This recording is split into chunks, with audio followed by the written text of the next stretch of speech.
नमस्कार, स्वागत है आप सभी का न्यूज वन इंडिया पर और मैं हूं आपके साथ प्रभा जोशी। भारत की राजनीति में जिहाद शब्द बहुत ट्रेंडिंग रहा है।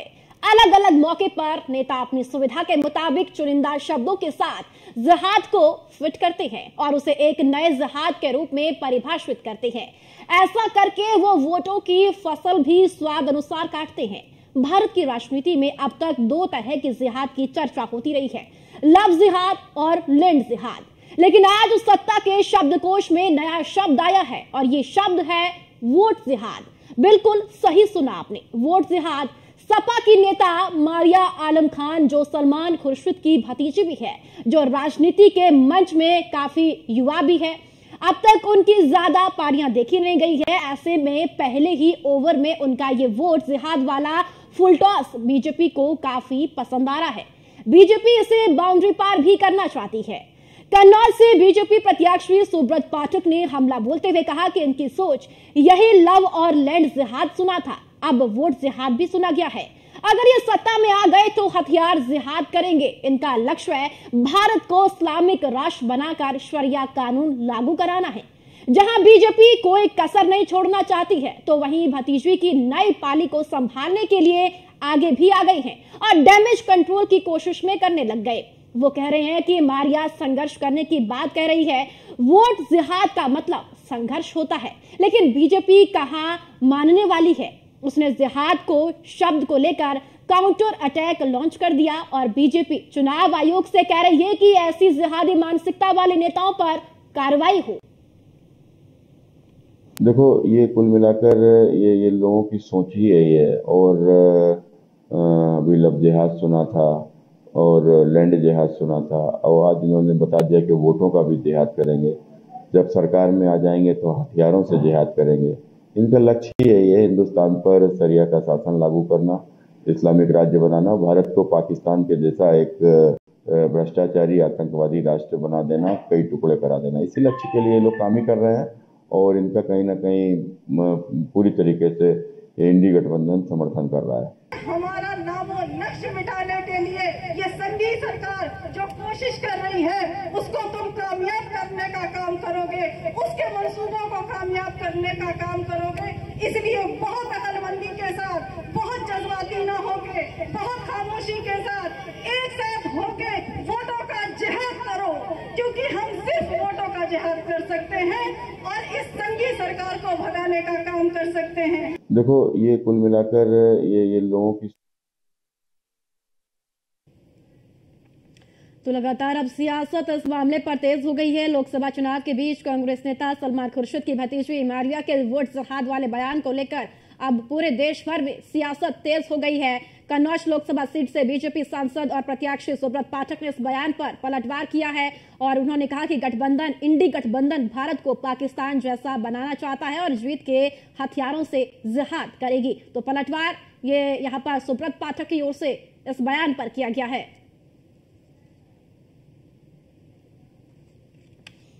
और चलिए इसी मुद्दे पर चर्चा करेंगे। उसके लिए मेरे साथ खास मेहमान मौजूद है। सबसे पहले परिचय आपका करवा देती हूँ। हमारे साथ शमशी आजाद, नेता है भारतीय जनता पार्टी से, चंद्रमोहन शर्मा, प्रवक्ता है कांग्रेस पार्टी से, पूजा मिश्रा, प्रवक्ता है समाजवादी पार्टी से, हाजी हसन अहमद, मुस्लिम स्कॉलर हमारे साथ है। सभी का बहुत बहुत स्वागत चर्चा में शामिल होने के लिए।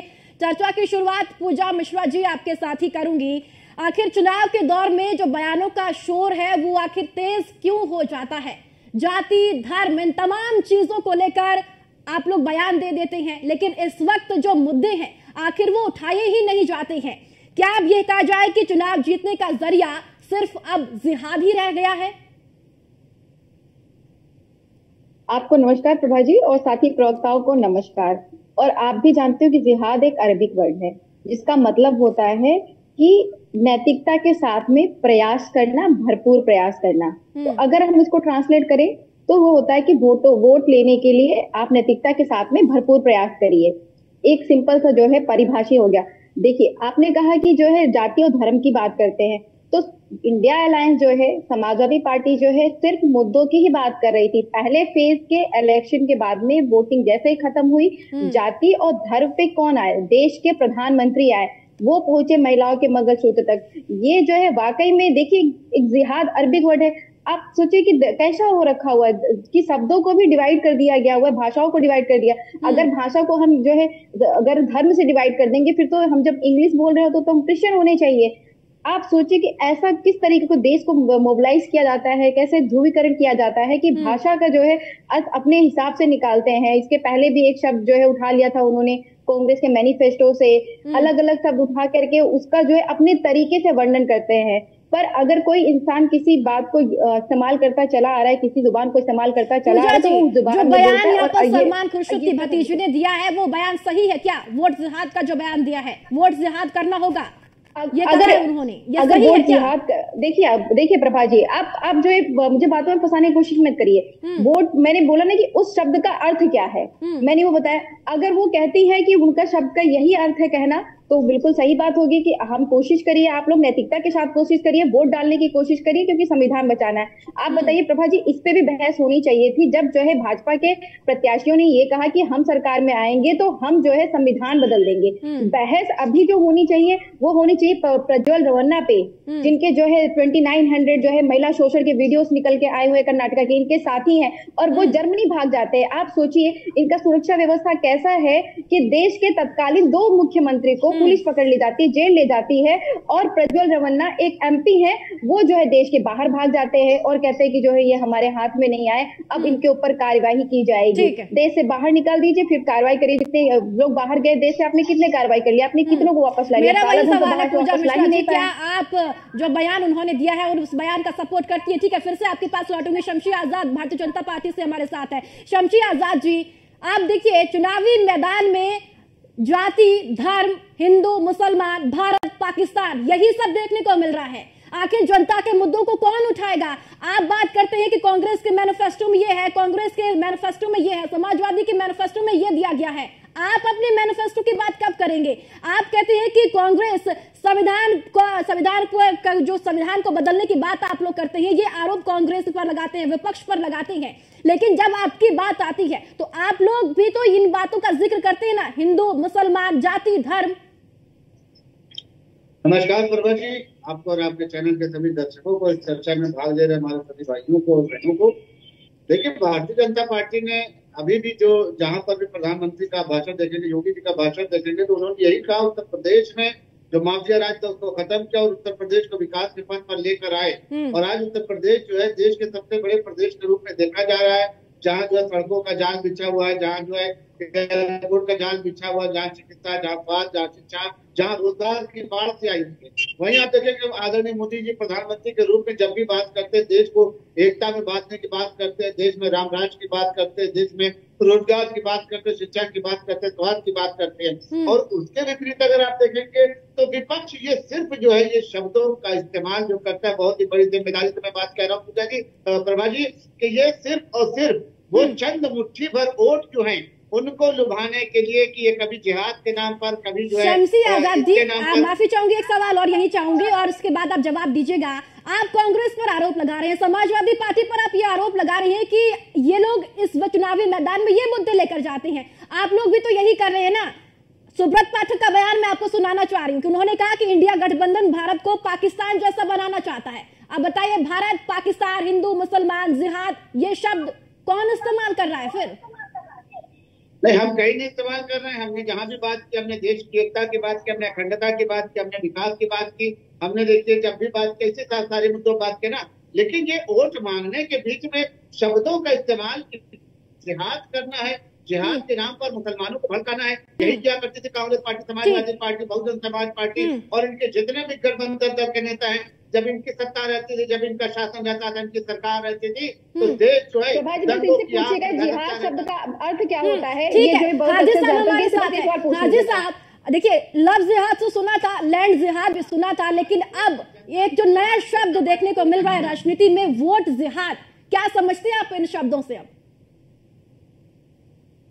भाई, पहली तो मेरी न्यूज 1 इंडिया से गुजारिश है कि ये अरबी डिक्शनरी में से जिहाद वर्ड का उच्चारण सही अर्थ जो है वो न्यूज 1 इंडिया की टीम बैक स्टूडियो में है, वो निकाल के तुरंत हमारी एंकर साहिबा को दे और बताए कि जिहाद का क्या मतलब है। बड़ा इजी है आज की डेट में, गूगल कर ले, टीम इंडिया की टीम जो है वो गूगल करके तुरंत हमारी एंकर मोहतरमा को बताया कि जिहाद का मतलब क्या है। हमारे शम्सी आजाद साहब, भाजपा के प्रवक्ता जो नेता है, वो कह रहे थे कि उत्तर प्रदेश ठीक है, मैं तो समझ रही हूँ, जनता को भी समझाइए ना। नहीं, मैं न्यूज मैं समझाऊं। जो कंसेप्ट जिहाद को लेकर जनता के बीच में इस वक्त है, उसको समझाने की जरूरत आपको इस वक्त है, समझाइए ना। कैसे समझाएंगे उसे? बिल्कुल समझाएंगे, मौका तो दीजिए जी। भाई, आप प्रवक्ता नहीं भाजपा की। मैं प्रवक्ता नहीं हूँ, मैं बस एंकर हूँ, आपसे सवाल कर रही हूँ, जवाब दे दीजिए।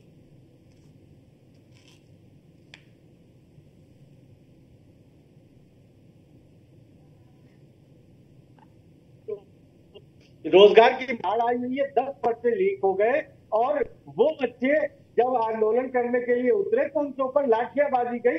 ये उत्तर प्रदेश में बाढ़ आई हुई है रोजगार।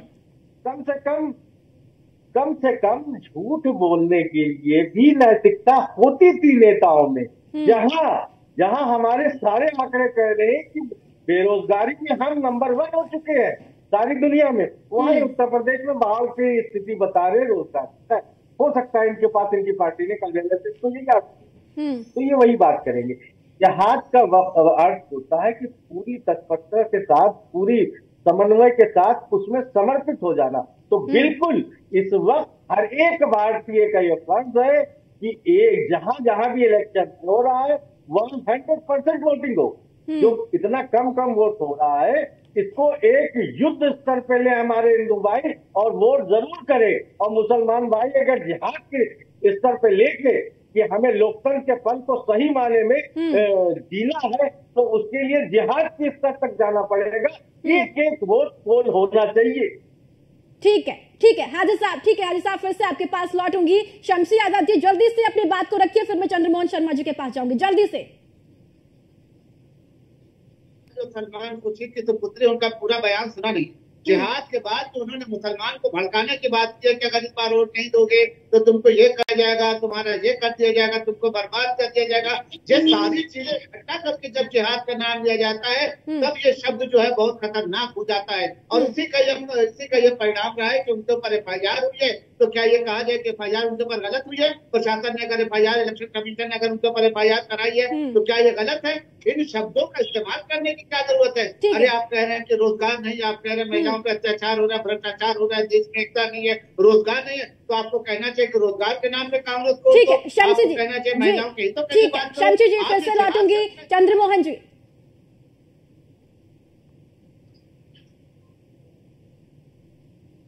चंद्रमोहन जी आप तक आवाज पहुंच रही है? आप प्रश्न करिए। जी चंद्रमोहन जी, देखिए जिस तरीके से चुनावों में अब पहला चरण आपने देखा, इस तरीके के जो बयानबाजी है वो सामने नहीं आई थी, नॉर्मल ही चुनाव हुए। अब तीसरा चरण आने वाला है, 7 मई को वोटिंग है, लेकिन अब जो ये बयानबाजी तेज होती हुई नजर आ रही है। कहीं एक तरफ कहा जाता है कि धर्म को आगे ले जाकर चुनाव को चुनावी मैदान में लेकर जा रहे हैं, दूसरी तरफ इस तरह की जो बयानबाजी है, कहीं वोट जिहाद, और तो दूसरी तरफ देखते हैं जहां प्रधानमंत्री और मुख्यमंत्री योगी आदित्यनाथ भी लगातार हिंदुत्व को लेकर भारतीय जनता पार्टी आगे बढ़ती है। लेकिन अब इस वक्त जो बयानबाजी है, क्या मुद्दे कम पड़ गई है चुनावी मैदान में? जनता के मुद्दे हैं उनको प्रमुखता से उठाने के लिए।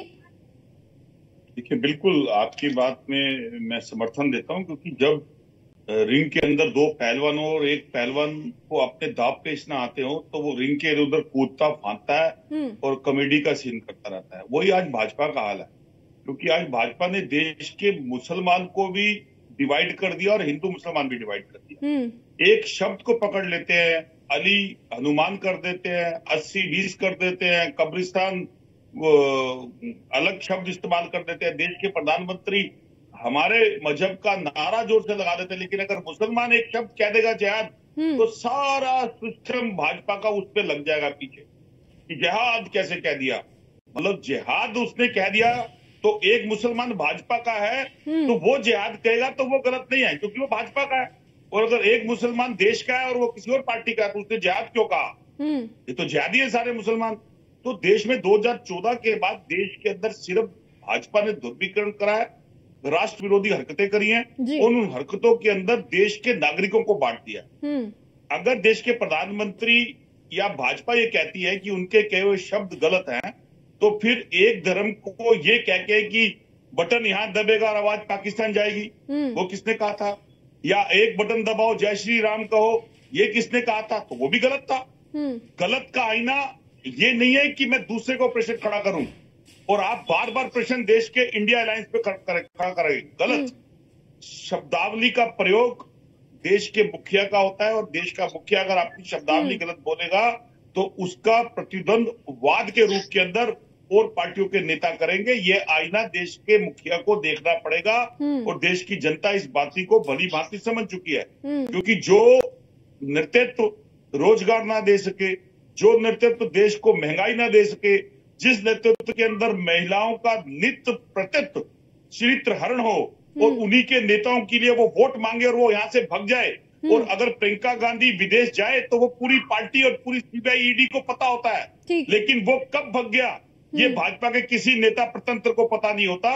तो इसका मतलब समझ जाना चाहिए, क्योंकि जो ज्यादा बातें करते हैं, जो ज्यादा कपड़े बदलते हैं, वो बहरूपी होते हैं, वो नेता नहीं होते, वो देश के सेवक नहीं होते। जी शमसी आजाद जी, सारे जो सवाल है जवाब है सारे आपके ऊपर ही पलट दिए चंद्रमोहन शर्मा जी ने। अब जवाब दीजिए एक एक करके जल्दी से।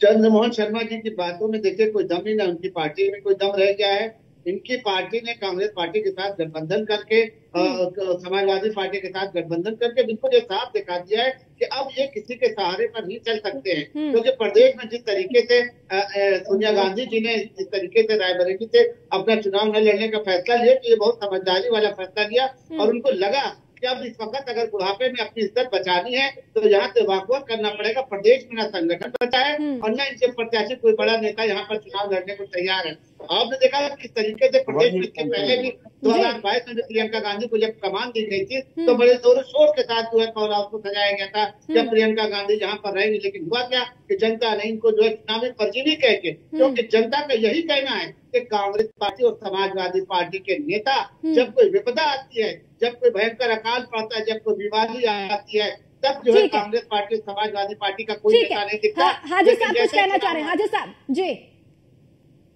भाई शमसी साहब की बात का मैं समर्थन करता हूँ। लगता है कि भाजपा के नेताओं का अकाल पड़ा है, भारी विपदा आई है, इसीलिए सारे कांग्रेस के नेता जी ने इम्पोज कर लिए।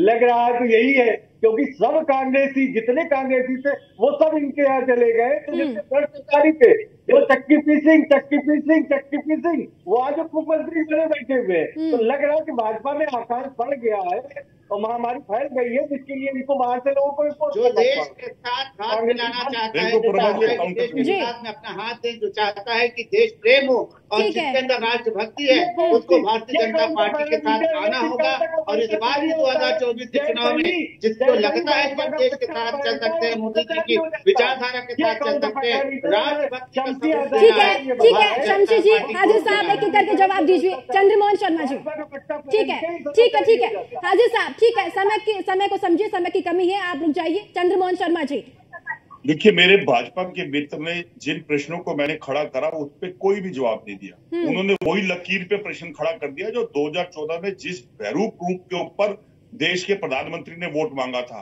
कांग्रेस मुक्त भारत। 19 में आए फिर कांग्रेस मुक्त भारत, 24 में आते आते थक गए, 400 का नारा दिया वो भी पिट गया, क्योंकि देश की जनता अब नकार चुकी है उन्हें। अरे मुद्दे की बात यह है कि आपके 10 साल आने के बाद देश का एक नागरिक 140 करोड़ जनमानस जो अपने आप को हिंदुस्तानी और देश का हमवतन कहता था, उसको आपने हिंदू मुस्लिम के क्यों बदल दिया? प्रश्न ये है, जिसकी लड़ाई हमने लड़ी और 1947 के अंदर देश आजाद करके लाए और उन मुद्दों को पीछे छोड़ गए थे, वो आज आप 2014 के बाद दोबारा कैसे ले आए? और देश के अंदर लाने के बाद आज आपके पास उसका जवाब दिया, घूम के जवाब कांग्रेस पे आ जाते हो। अरे कांग्रेस को कोसते भी और कांग्रेस के नेताओं को गली में भी बिठाते हो। ठीक है, कांग्रेस को भ्रष्टाचारी भी कहते हैं और उन्हें जी ठीक है चंद्रमोहन जी, ठीक है पूजा मिश्रा जी, सनातन विरोधी है। अब क्या ये कहा जाए कि किसी को सत्ता पाने का जो डर है, सत्ता में अभी फिलहाल बैठे हुए उनकी सत्ता न चली जाए, और जो सत्ता में अभी फिलहाल नहीं है वो कैसे सत्ता पाले, उनको भी फिलहाल इस बात का अभी डर है। इसी तरीके से ये बयानबाजियां हो रही है, मुद्दों से बिल्कुल भटक कर। जो मुद्दे मैनिफेस्टो में है, जो मुद्दे चुनावी मैदान में, उसको तो दरकिनार कर दिया एकदम से, उनको कोई उठाने वाला नहीं है। लेकिन जो इस वक्त राजनीति हो रही है, सियासत हो रही है धार्मिक आधार पर, क्या ये जरूरत है क्या इस वक्त? देखिए प्रभा जी, धार्मिक आधार पर सियासत सिर्फ और सिर्फ भाजपा कर रही है। आज भी माननीय राष्ट्रीय अध्यक्ष अखिलेश यादव जी ने रैलियां की होंगी, आप उनकी रैलियों के सारे भाषण उठा के देखिएगा, उन्होंने एक बार भी कहीं पर भी धर्म जाति विशेष की जो है चर्चा नहीं की। पूजा जी, ये सवाल मेरा शंकी जी से पहला ही सवाल यही था कि आखिर मुद्दे क्यों नहीं उठा रहे? आपने 10 साल में जो काम किया आपने जनता के बीच क्यों नहीं रख रहे? इन्होंने उत्तर प्रदेश में कहा कि जो है रोजगार की बाढ़ आई हुई है, तो रोजगार की बाढ़ कैसे आए? पहले जो 16 लाख शिक्षक कर्मचारी हुआ करते थे, अब 14 लाख शिक्षक कर्मचारी है। आपने जो लंबित भर्तियां थी वही भर्तियां 4 लाख कराई हुई है। आपके पक्के लीक हो जाते हैं। अंजू कटारिया जी जेल से अब उनको जो जमानत मिल जाती है। यूपी पीसीएस का एलटी का जो पेपर जो है एग्जाम घोटाले मामले में फंसी रहती है, इस पे चर्चा नहीं हो रही। आपके प्रज्वल रमन्ना कैसे बाहर भाग गए, उनके ऊपर महिलाओं को शोषण करने का आरोप है, आप उस पर चर्चा नहीं कर रहे हैं। देश के अंदर सीमा से जो है चाइना 8 किलोमीटर तक अंदर चला आया, आप नेट बंद कर देते हैं वहां पे, सोनम वांगचुक को दिखाते नहीं है, और आप जो है देश राष्ट्र की बात कर रही है। ये डरे हुए हैं, ये जो है राम जी का इस्तेमाल करना चाहते हैं। राम जी भी चाहते थे कि अब उनका इस्तेमाल नहीं हो, इसीलिए राम जी ने अपना मंदिर बनवा लिया। किसी इंसान की हैसियत नहीं है कि वो ईश्वर का मंदिर बनवाएगा, उन्होंने बनवाया कि अब जो है आखिरी चुनाव रहेगा जिसमें ये राम जी का इस्तेमाल कर सकते हैं, और ये इनको पता चल गया। इसलिए जो है अब दूसरे मुद्दे आप देखिए, तीसरे चरण का जब चुनाव होगा तो फिर एक और नया मुद्दा लेके आएंगे बिल्कुल बाहर, क्योंकि इन्होंने कार्य किया ही नहीं हुआ है, चाहे वो उत्तर प्रदेश हो चाहे पूरा देश हो, इन्होंने कहीं कार्य नहीं किया। आप नोटिस करिए, प्रधानमंत्री जी जो है मणिपुर का चुनाव हो गया और एक बार भी प्रचार करने नहीं गए। क्यों नहीं गए? मुंह दिखाने लायक नहीं थे। वहां की महिलाओं को क्या मुंह दिखाते, वहां के लोगों को क्या मुंह दिखाते, मुंह दिखाने के लायक नहीं थे, और ऐसा ही समय आगे पूरे देश को मुंह दिखाने लायक नहीं। ठीक है पूजा जी, फिर से आपके पास लौटूंगी। हाजिर साहब, आपसे ये सवाल है कि तुष्टीकरण और ध्रुवीकरण की राजनीति आखिर इस वक्त कर कौन रहा है? लगातार पक्ष, जो सत्ता पक्ष है वो विपक्ष पर आरोप लगाता है, विपक्ष इस वक्त सत्ता पक्ष पर आरोप लगाता है। देखिए, ना मैं विपक्ष का सपोर्टर हूँ ना सत्ता पक्ष का विरोधी हूँ। मैं गलत चीज का, जो भारत के संविधान के खिलाफ बात करेगा। एक पार्टी विशेष के नेता आ रहे थे कि 400 सीटें हमें इसलिए चाहिए क्योंकि हमें संविधान बदलना। भाजपा ने उनके ऊपर क्या कार्रवाई की? कुछ नहीं, 0। यानी अब जब ये मैसेज पूरे नीचे तक चला गया, ऊपर से नीचे तक जगह जगह जनसभाएं हो रही थी, कहा जाता हमें 400 का पास नारा किस लिए दिया गया है कि हमें संविधान बदलना है, जीत तो 272 पे भी जाएंगे। तो अब जब ये बात खुल गई, सबको पता चल गई, तो अब ये यहाँ पे चलिए ठीक है हाजिर साहब, समय की कमी है, चर्चा को मुझे यही समाप्त करना होगा। बहुत बहुत शुक्रिया हाजिर साहब। पूजा जी आपका बहुत बहुत शुक्रिया, चंद्रमोहन जी आपका भी, शमशी आजाद जी आपका भी बहुत बहुत शुक्रिया। तो चलो इसी के साथ इस खास बुलेटिन में इतना ही, दीजिए इजाजत, नमस्कार।